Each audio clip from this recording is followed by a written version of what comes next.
Bonsoir tout le monde, bienvenue à la séance du Conseil du 27 novembre 2023. Il est 19 heures. Je vous demanderai de vous lever, s'il vous plaît.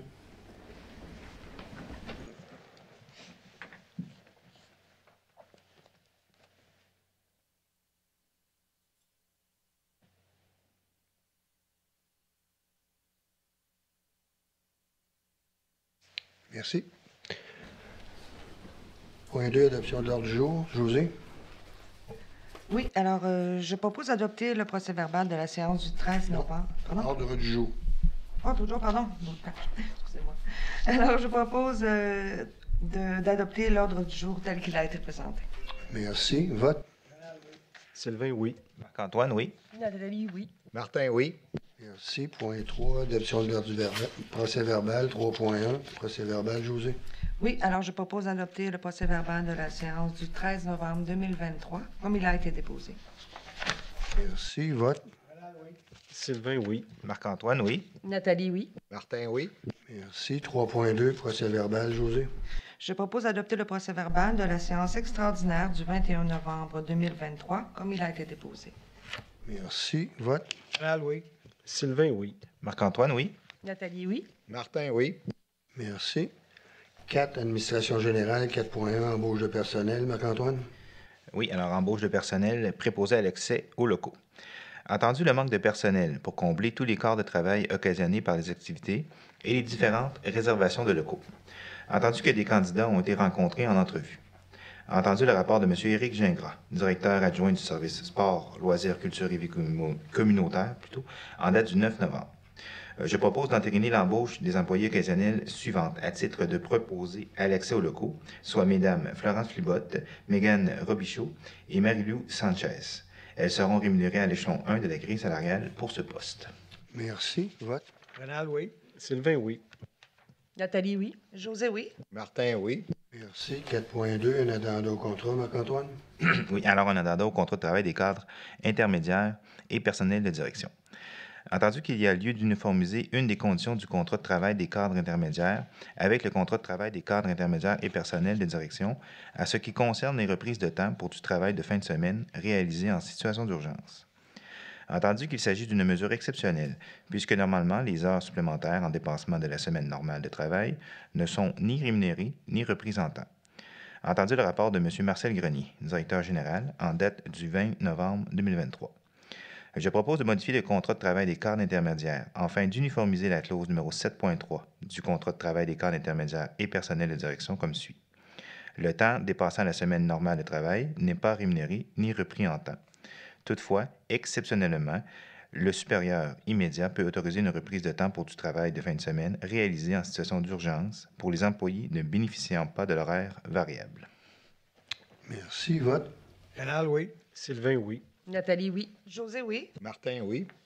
Merci. 4.3, dépôt de déclaration. Martin? Oui, alors je dépose ma déclaration d'intérêt pécuniaire.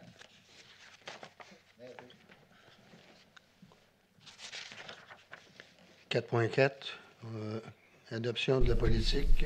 Martin? Oui. De gestion des plaintes et requêtes, attendu que la qualité des services offerts aux citoyens est un enjeu important pour la Ville, attendu que la Ville désire encadrer le processus de gestion des traitements des plaintes et requêtes afin d'assurer à ses citoyens un processus transparent, équitable et efficace, attendu que la dite politique précise la procédure à suivre pour le dépôt d'une plainte ou d'une requête et assure un traitement adéquat, attendu que le processus de gestion des plaintes et requêtes respecte la confidentialité du dépôt de celle-ci, attendu que le rapport de Mme Mélanie Côté, assistante greffière en date du 21 novembre 2023, je propose d'adopter la politique de gestion des plaintes et requêtes telle que soumise au conseil municipal et de plus d'autoriser M. Marcel Grenier, directeur général, à signer la dite politique et également de transmettre la dite politique à tous les services de la Ville afin d'assurer le respect de celle-ci et de la publier sur le site Internet de la Ville afin que les citoyens puissent en prendre connaissance. Merci. Vote.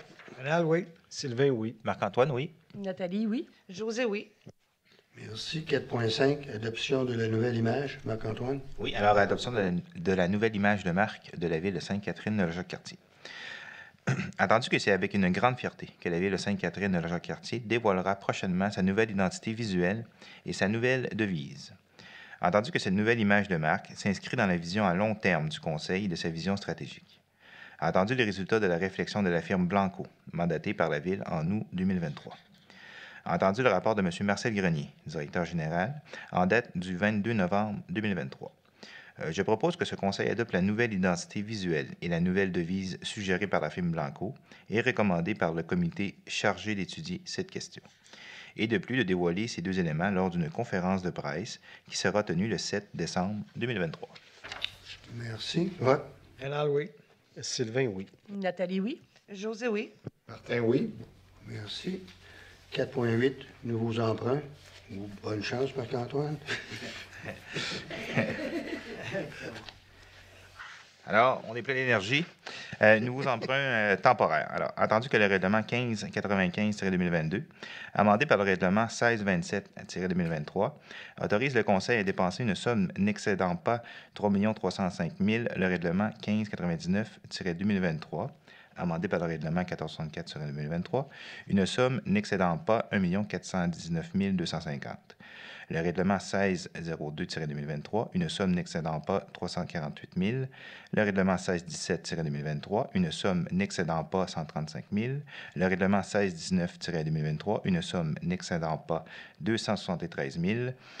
Le règlement 1620-2023, une somme n'excédant pas 113 000. Et le règlement 1630-2023, une somme n'excédant pas 84 000. Entendu l'entrée en vigueur des règlements énumérés ci-dessus. Entendu que le financement à long terme de ces emprunts sera effectué ultérieurement. Entendu que l'article 567.2 de la Loi sur les cités et villes permet au Conseil de décréter par résolution des emprunts temporaires pour le paiement total ou partiel de dépenses effectuées en vertu d'un règlement d'emprunt sans autorisation préalable du ministre des Affaires municipales et de l'Habitation. Entendu le rapport de Mme Émilie Junot, assistante trésorière, en date du 15 novembre 2023. Alors, je propose que ce Conseil autorise M. le maire Pierre Dolbec et Mme Julie Cloutier, trésorière, à contracter des emprunts temporaires avec la Caisse populaire Saint-Raymond-Sainte-Catherine pour une somme n'excédant pas 3 305 000 pour le règlement 1595-2022, 1 414 250 pour le règlement 1599-2023, 348 000 pour le règlement 1602-2023, 348 000 pour le règlement 1602-2023, 135 000 pour le règlement 1617-2023, 273 000 pour le règlement 1619-2023, 113 000 pour le règlement 1620-2023 et 84 000 pour le règlement 1630-2023, et ce en attendant le financement à long terme des dépenses décrétées par les dits règlements. Il est également résolu d'autoriser le maire ou la maire suppléant ainsi que la trésorière à signer les billets. Merci. Vote. Sylvain, oui. Nathalie, oui.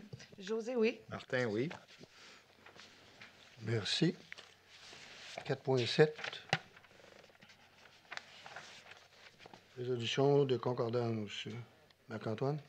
Oui, alors, résolution de concordance de courte échéance et de prolongation relativement à un emprunt par obligation au montant de 3 659 000 qui sera réalisé le 7 décembre 2023. Entendu que, conformément au règlement d'emprunt suivant, pour les montants indiqués en regard de chacun d'eux, la Ville de Sainte-Catherine de la Jacques-Cartier souhaite émettre une série d'obligations, soit une obligation par échéance pour un montant total de 3 659 000 qui sera réalisé le 7 décembre 2023, réparti comme suit. Alors, pour le règlement d'emprunt 1429-2018, pour un montant de 738 800, le 1436-2018 pour un montant de 693 800, le 1428-2018 pour 347 200, le 1510-2020 pour 46 500, le 1542-2021 pour 574 400, le 1549-2021 pour 12 800, le 1603-2023 pour 485 300, le 16-03-2023 pour 34 700, le 16-10-2023 pour un montant de 302 400 et le 16-11-2023 pour 160 000 et enfin le 16-13-2023 pour 263 100. Entendu qu'il y a lieu de modifier les règlements d'emprunt en conséquence.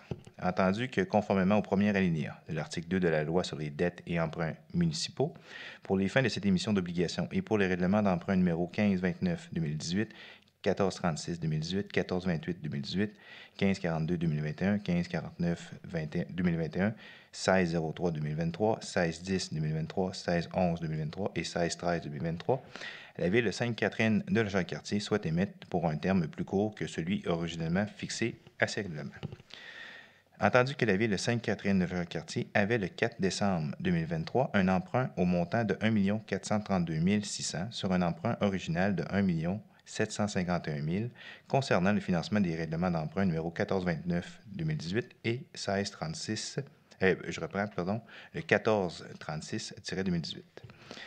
Entendu qu'en date du 4 décembre 2023, cet emprunt n'a pas été renouvelé. Entendu que l'émission d'obligation, qui sera réalisée le 7 décembre 2023, inclut les montants requis pour ce refinancement. Entendu qu'en conséquence et conformément au deuxième alinéa de l'article 2 de la loi précitée, il y a lieu de prolonger l'échéance des règlements d'emprunt numéro 1429-2018 et 1436-2018. Entendu le rapport de Mme Émilie Junot, assistante trésorière, en date du 27 novembre 2023. Je propose que les règlements d'emprunt indiqués au premier alinéa du préambule soient financés par obligation conformément à ce qui suit. En 1, les obligations, soit une obligation par échéance, seront datées du 7 décembre 2023. En 2, les intérêts seront payés semi-annuellement le 7 juin et le 7 décembre de chaque année. En 3, les obligations ne seront pas rachetables par anticipation.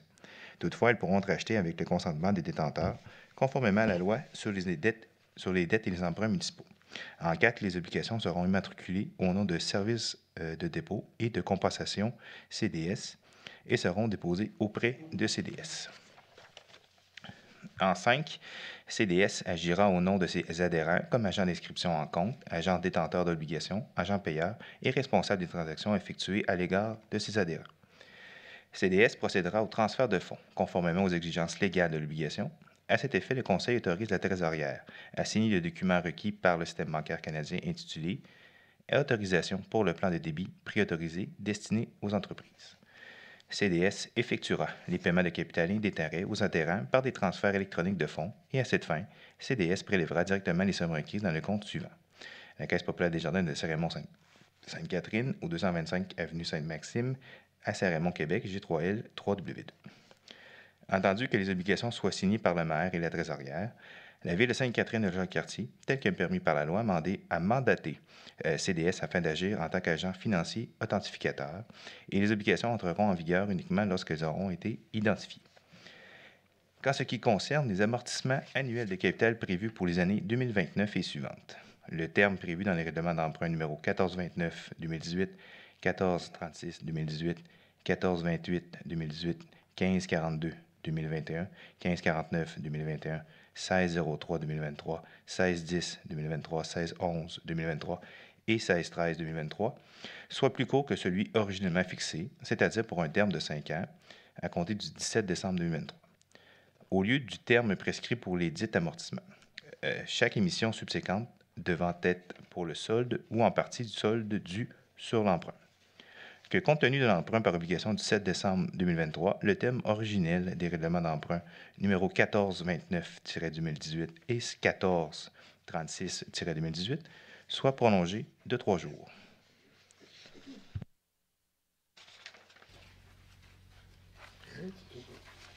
Vote. Sylvain, oui. Nathalie, oui. José, oui. Martin, oui. Merci. 4.8, résolution de démission. Marc.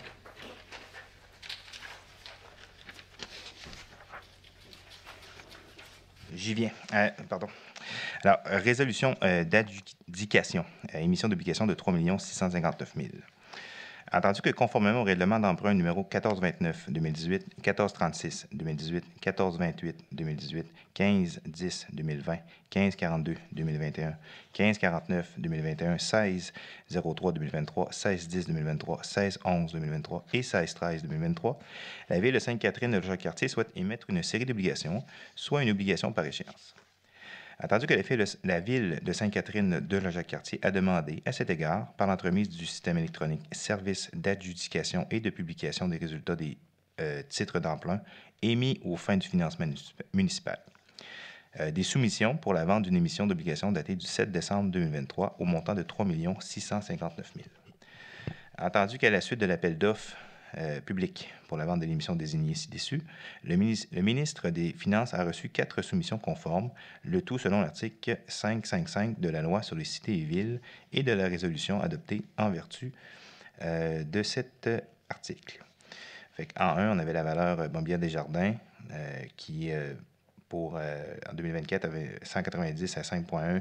En 2025, 202 000 à 4,9. 213 000 en 4,7 en 2026, 225 000 à 4,65 en 2027 et 2 829 000 à 4,65 en 2028, qui faisait un prix là, en 98, coût réel plutôt là, pour le pourcentage à 5,02864. Dans la même logique pour le valeur immobilière et les mêmes montants, en 2024, c'était 5,15, 4,9, en 2026, 4,7, en 2027, 4,7 et en 2028, 4,75, qui donnait un coût réel à 5,05,542 %. Dans la même logique, pour la financière de la Banque nationale, toujours pour les mêmes montants, en 2024, à 5,15, en 2025 à 4,85, en 2026 à 4,7, en 2027 à 4,65 et en 2028 à 4,65, qui donne un coût réel à 5,06,148 %. Et enfin, en 4, il y avait la banque, la BMO, Nesbitt Burns, toujours pour les mêmes montants, toujours, en 2024 à 5, 2025 à 5, en 26 en 5, 2027 à 5 % et en 2028 à 4,75 %, qui donne un coût réel à 5,06920 %. Attendu que le résultat du calcul des coûts réels indique que la soumission présentée par la firme Valeur Mobilière Desjardins est la plus avantageuse. Je propose que le préambule de la présente résolution en fasse partie intégrante, comme s'il était ici au long reproduit. Que l'émission d'obligations au montant de 3 659 000 de la ville de Sainte-Catherine de Jacques-Cartier soit adjugée à la firme Valeur Mobilière Desjardins Incorporée. Que demande soit faite à cette dernière de mandater Service de dépôt et de compensation CDS pour l'inscription en compte de cette émission. Que CDS agisse au nom de ses adhérents comme agent d'inscription en compte, agent détenteur de l'obligation, agent payeur et responsable des transactions effectuées à l'égard de ses adhérents. Que CDS procède au transfert de fonds conformément aux exigences légales de l'obligation. À cet effet, le Conseil autorise la trésorière ou l'assistante trésorière à signer le document requis par le système bancaire canadien intitulé « Autorisation pour le plan de débit préautorisé destiné aux entreprises ».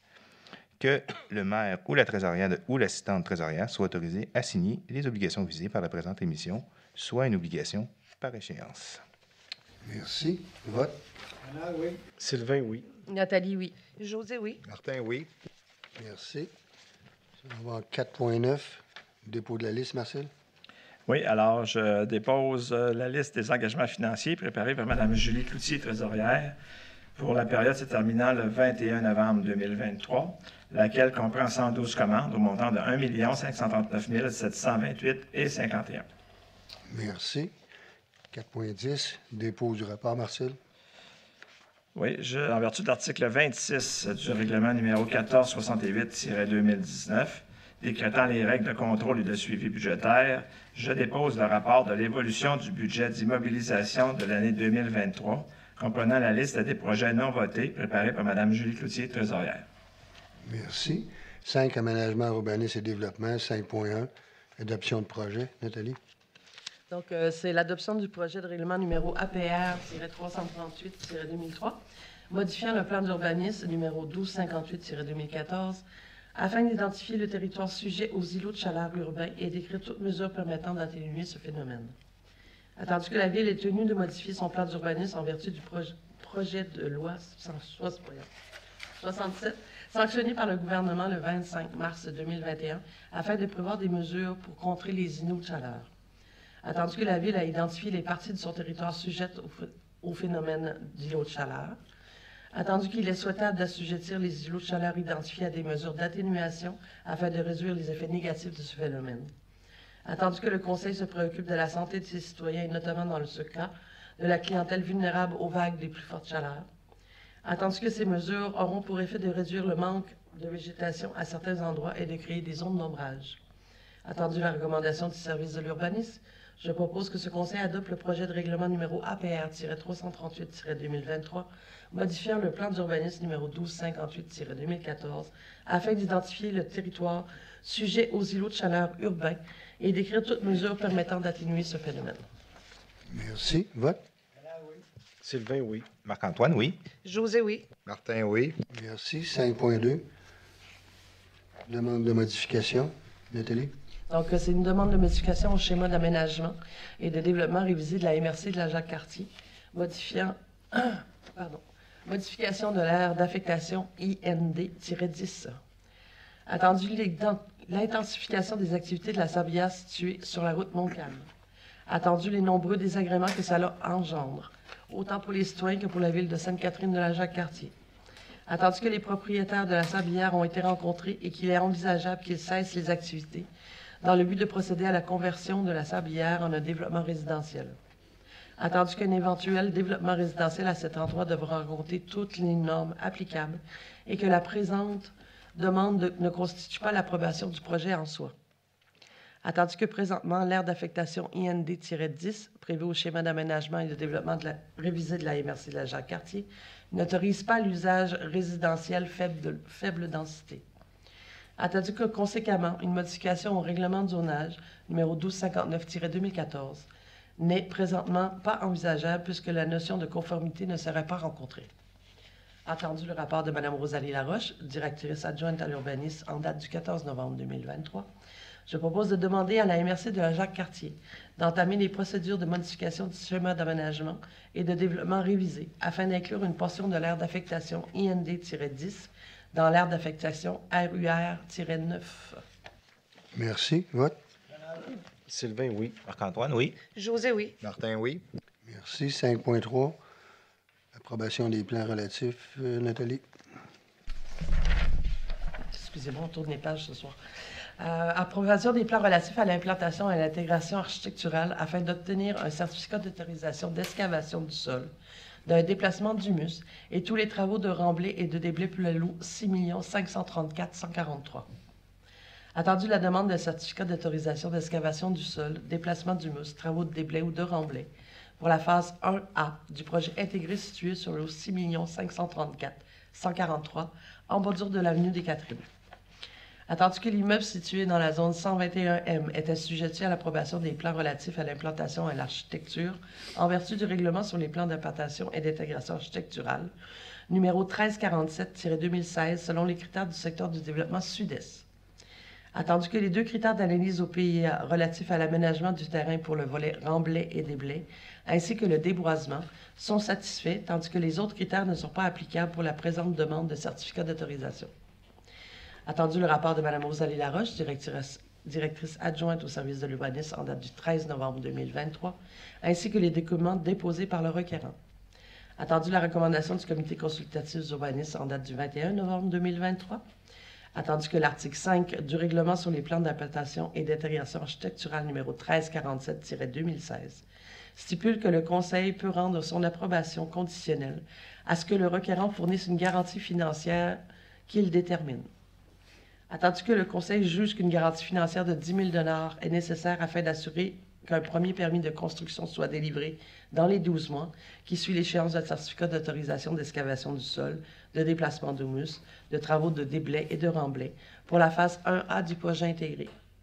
Attendu le rapport de M. William Claveau, conseiller en urbanisme en date du 21 novembre 2023, je propose d'approuver les plans relatifs à l'implantation et à l'architecture des constructions pour la demande d'un certificat d'autorisation d'excavation du sol, de déplacement d'humus, de travaux de déblai et de remblai, déposé par Construction APP Incorporée pour la phase 1A du projet intégré situé sur le lot 6 534 143, en bordure de l'avenue des Catherines.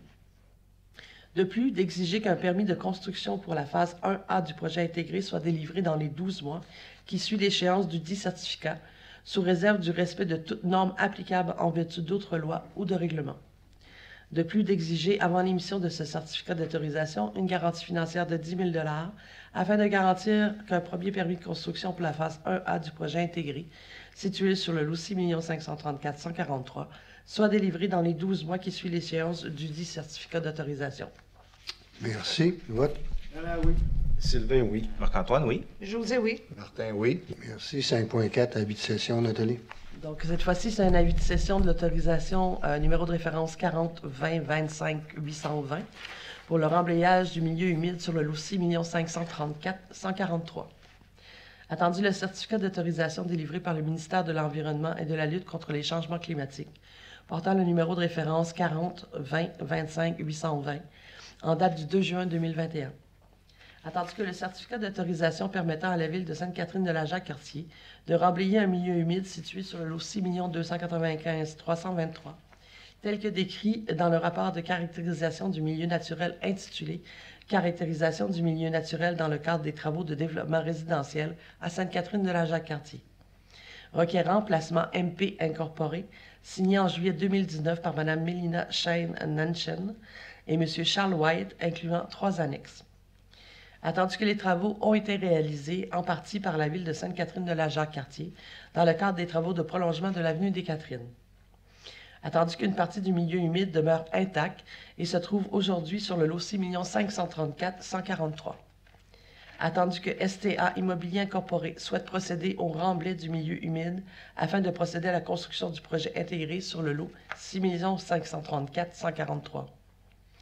Attendu que l'article 31.0.2 de la loi sur la qualité de l'environnement prévoit que toute personne qui veut poursuivre l'exercice d'une activité autorisée doit obtenir de son titulaire la cessation de l'autorisation concernée. Attendu qu'un avis de cession doit donc être transmis au ministère de l'Environnement et de la lutte contre les changements climatiques, de la faune et des parcs afin de procéder au transfert de l'autorisation. Attendu le rapport de Mme Rosalie Laroche, directrice adjointe à l'urbanisme, en date du 21 novembre 2023, je propose que la ville de Sainte-Catherine-de-la-Jacques-Cartier autorise Mme Isabelle Bernier, greffière et directrice des affaires juridiques, à remplir le numéro de l'avis de cession pour le certificat d'autorisation, portant le numéro de référence 40-20-25-820 au ministre de l'Environnement et de la lutte contre les changements climatiques, de la faune et des parcs, afin que STA Immobilier Incorporé puisse poursuivre les travaux de remblayage du milieu humide situé sur le lot 6 534 143. Merci. Vote. Sylvain, oui. Marc-Antoine, oui. José, oui. Martin, oui. Merci. 5.5, demande du club de motoneige. Nathalie. Donc, c'est une demande du club de motoneige de Sainte-Catherine, de la Jacques-Cartier, pardon, afin de permettre le passage des motoneiges sur le lot 6 265 523, terrain de l'Arena dans le parc industriel, ainsi que l'autorisation de traverser la rue Édouard H., Laurent Marcotte et du Levant. Attendu les résolutions 424-2023, 441-2023, autorisant le passage sous condition sur les lots 6 154 031 et 4 564 583. Attendu le besoin de ravitaillement des motoneiges. Attendu le rapport de M. Pascal Bérubé, directeur de l'urbanisme et de l'occupation du territoire, en date du 21 novembre 2023.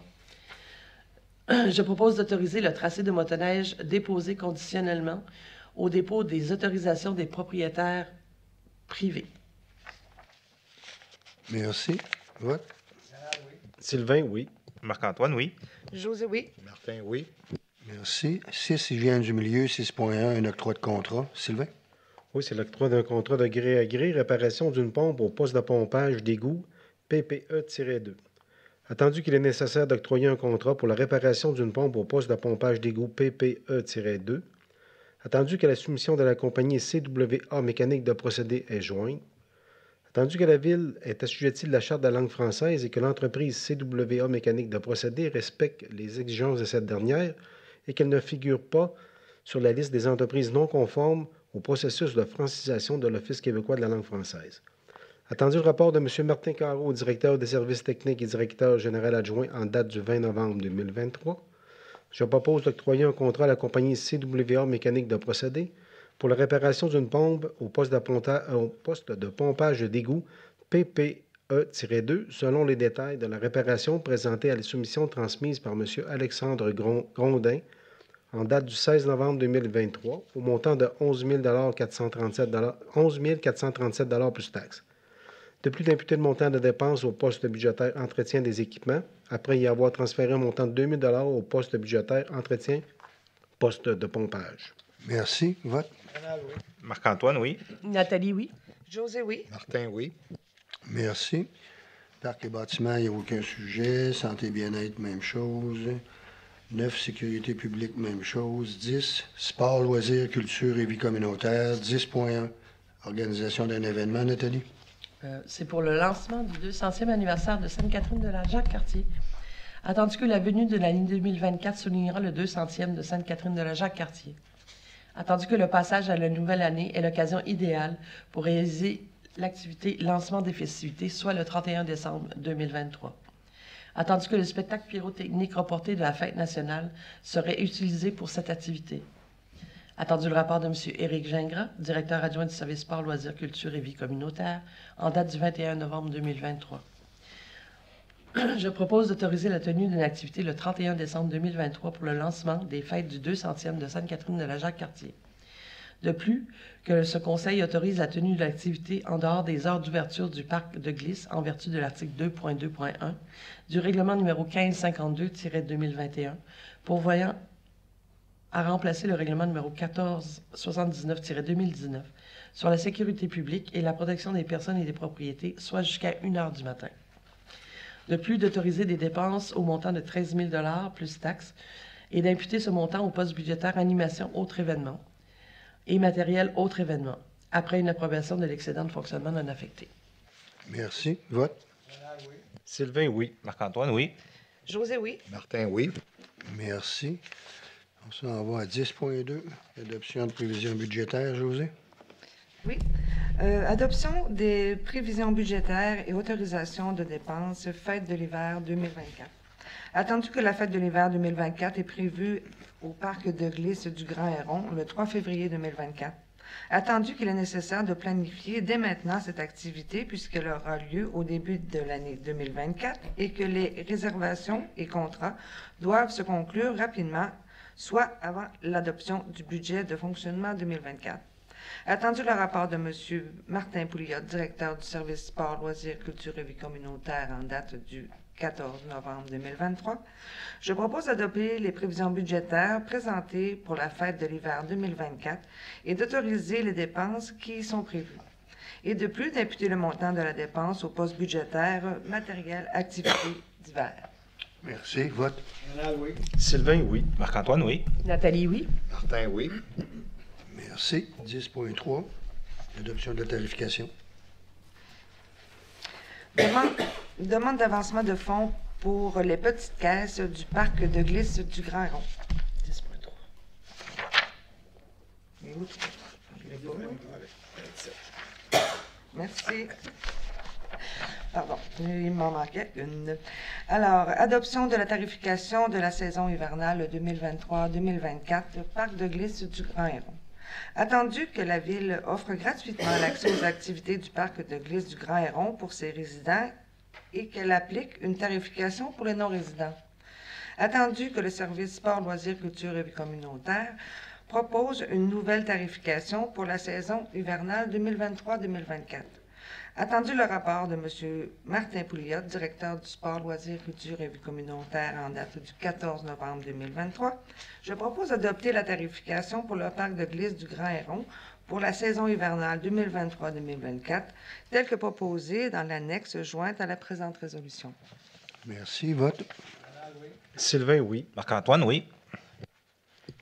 Martin, oui. Merci. 10.4, demande d'avance de fonds. José? Demande d'avance de fonds pour les petites caisses du parc de glisse du Grand Héron. Attendu que la Ville opère le parc de glisse du Grand Héron pendant la saison hivernale, attendu que des fonds de caisse sont nécessaires pour les opérations de la billetterie et de l'atelier du dit parc de glisse, attendu le rapport de M. Martin Langlois, directeur du sport, loisirs, culture et vie communautaire en date du 16 novembre 2023, je propose d'autoriser le paiement d'une avance de fonds de 5 000 pour l'opération de la billetterie et de l'atelier du parc de glisse du Grand Héron pour l'hiver 2023-2024, et de plus d'imputer le montant de la dépense au poste budgétaire petite caisse loisirs récréatifs, et également que la somme de 5 000 $ soit remboursée à la fin de la saison. Elle a attendu sur M. Martin. Ben t'as dit Martin? Langlois. C'est Martin Pouliot. Excusez-moi. Vote. Sylvain, oui. Marc-Antoine, oui. Martin, oui. Merci. 10.5, autorisation de verser une commandite. Marc-Antoine? Et alors, pour le club de patinage artistique de Pont-Rouge. Entendu la demande de commandite déposée par le club de patinage artistique de Pont-Rouge en date du 14 novembre 2023. Entendu que des patineurs et patineuses de ce club sont résidents de Sainte-Catherine de la Jacques-Cartier. Entendu le rapport de M. Martin Pouliot, directeur du service sport, loisirs, culture et vie communautaire, en date du 17 novembre 2023. Je propose d'autoriser le versement d'une commandite de montant de 200 $ au club de patinage artistique de Pont-Rouge pour la réalisation d'un spectacle d'envergure dans le cadre de leur 50e anniversaire. De plus, d'imputer le montant de la dépense au poste budgétaire soutien à la relève amateur. Merci. Vote. Sylvain, oui. Nathalie, oui. José, oui. Martin, oui. Merci. En 10.8, autorisation de signature d'un contrat. José? 10.6. Excusez. Autorisation de signature d'un contrat de location, exploitation d'une concession alimentaire au pavillon Desjardins pour la saison hivernale 2023-2024. Attendu que la Ville opère le parc de glisse du Grand Héron pour la pratique d'activités hivernales. Attendu que la Ville désire bonifier les services en proposant une offre alimentaire au pavillon Desjardins pour la saison hivernale 2023-2024. Attendu qu'à cet effet, un appel d'intérêt pour une session alimentaire au parc de glisse du Grand Héron a été publié sur SEAO du 15 octobre au 17 novembre 2023. Attendu la proposition d'affaires pour un contrat de location de l'exploitation d'une session alimentaire déposée par Amusement Jacques-Cartier Incorporé et que la proposition satisfait les critères du devis d'appel d'intérêt. Attendu le rapport de M. Martin Pouliot, directeur du service sport, loisirs, culture et vie communautaire en date du 20 novembre 2023. Je propose d'autoriser M. Martin Pouliot, directeur du service sport, loisirs, culture et vie communautaire, à signer un contrat de location de la cuisine du pavillon Desjardins avec Amusement Jacques-Cartier Incorporé afin d'opérer une session alimentaire au parc de glisse du Grand Héron pour la saison hivernale 2023-2024. On aurait dû lire 12 octobre et non pas le 15. Vote. Sylvain, oui. Marc-Antoine, oui. Nathalie, oui. Martin, oui. En 11, transport 11.1, demande au ministère. Oui, c'est une demande au ministère des Transports et de la Mobilité durable, virage à droite sur la rue du Levant. Attendu qu'à l'intersection de la rue du Levant et de la route de Fossambeau à Sainte-Catherine de Jacques-Cartier, le virage à droite est interdit de 7h à 22h pour les véhicules provenant de la rue du Levant qui veulent s'engager sur la route de Fossambeau en direction sud. Attendu que la visibilité des véhicules circulant sur Fossambeau en direction sud est bonne de la rue du Levant, attendu que le Conseil est d'avis que l'interdiction du virage à droite à cet endroit pourra être retirée et que cette mesure aurait un impact positif sur la fluidité de la circulation. Attendu le rapport de M. Martin Carreau, directeur des services techniques et directeur général adjoint en date du 16 novembre 2023, je propose de demander au ministère des Transports et de la Mobilité durable de procéder à une évaluation de l'intersection de la rue du Levant et de la route de Fossambeau à Sainte-Catherine-de-la-Jacques-Cartier afin de vérifier si l'interdiction de virage à droite pourrait être retirée. Merci. Vote. Marc-Antoine, oui. Nathalie, oui. José, oui. Martin, oui. Merci. 11.2, fermeture. Sylvain? Oui, c'est la fermeture de la fourrière municipale. Attendu qu'en 1998, la ville de Sainte-Catherine-de-Jacques-Cartier a aménagé une fourrière municipale et cette dernière a été désignée comme fourrière pouvant recevoir les véhicules saisis par la Sûreté du Québec en vertu de la loi 12. Attendu que la fourrière est localisée à ce moment au 24 rue Louis-Joliette et qu'elle a été déménagée en 2014 au garage municipal situé au 4300 route de Fossambeau. Attendu que la Société de l'assurance automobile du Québec a identifié la fourrière sous le numéro 22002. Attendu que la fourrière n'est plus utilisée. En 2023, un seul véhicule a été remisé. Cette dernière occupe une partie de la cour qui pourrait être utilisée à d'autres usages. Attendu le rapport de M. Martin Carreau, directeur des services techniques et directeur général adjoint en date du 20 novembre 2023, je propose que le Conseil autorise la fermeture de la fourrière municipale localisée dans la cour du garage municipal au 4300 route de Fossambeau et également qu'un avis en ce sens soit transmis à la Société d'assurance automobile du Québec, et de plus d'abroger la résolution numéro 397-2001 qui déterminait la tarification pour les véhicules remisés à la fourrière. Merci. Vote. Oui. Marc-Antoine, oui. Nathalie, oui. José, oui. Martin, oui. Merci. 11.3, autorisation de paiement. Sylvain? Oui, c'est l'autorisation de paiement numéro 1, remplacement des conduites d'aqueduc et d'égouts sous le pont P-06081 de la route Fossambeau. Attendu la réalisation des travaux de remplacement des conduites d'aqueduc et d'égouts sous le pont P-06081 de la route Fossambeau effectués par le ministère des Transports et de la Mobilité durable. Attendu que ces travaux ont été exécutés à la suite de la signature d'une entente en collaboration avec le ministère des Transports et de la Mobilité durable et de la Ville. Attendu les documents préparés par M. Frédéric Maltais, chargé de projet du ministère des Transports et de la Mobilité durable en date du 14 novembre 2023. Attendu le rapport de M. Simon Vonnevaleur, chargé de projet en date du 22 novembre 2023. Je propose d'autoriser le paiement numéro 1 au ministère des Transports et de la Mobilité durable au montant de 357 203,99 $. Ce montant tient compte des travaux exécutés au 30 septembre 2023. Et de plus d'imputer le montant de dépenses au projet 2022-1584 et 2022-1585. Merci. Vote. Oui. Marc-Antoine, oui. Nathalie, oui. José, oui. Martin, oui. Merci. En 12, il n'y a aucun autre sujet. Donc, on peut passer à la période de questions. Il marche-tu, le micro? Oui. Vous avez bien lu la façon de procéder? Oui. Entendez-vous bien? Bon, Pierre Bessler, président du Club des motoneiges. Moi, ce n'est pas une question, c'est juste un remerciement.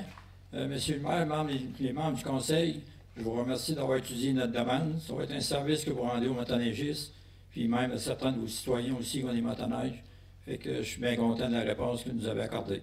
Merci beaucoup. Merci, ça fait plaisir. Passez une bonne soirée. Donc, je procède à la clôture de la séance. José? Je propose de clore la séance du 27 novembre 2023. L'Assemblée est levée à 19h41, pardon. Merci. Vote. Sylvain, oui. Marc-Antoine, oui. Nathalie, oui. Martin, oui. Merci. Sur ce, je vous souhaite un bon retour. Soyez prudents. Et n'oubliez pas que, étant donné la situation, s'il y a peu d'entraide à faire, ne vous gênez pas de le faire. Merci encore tout le monde. Bonne soirée.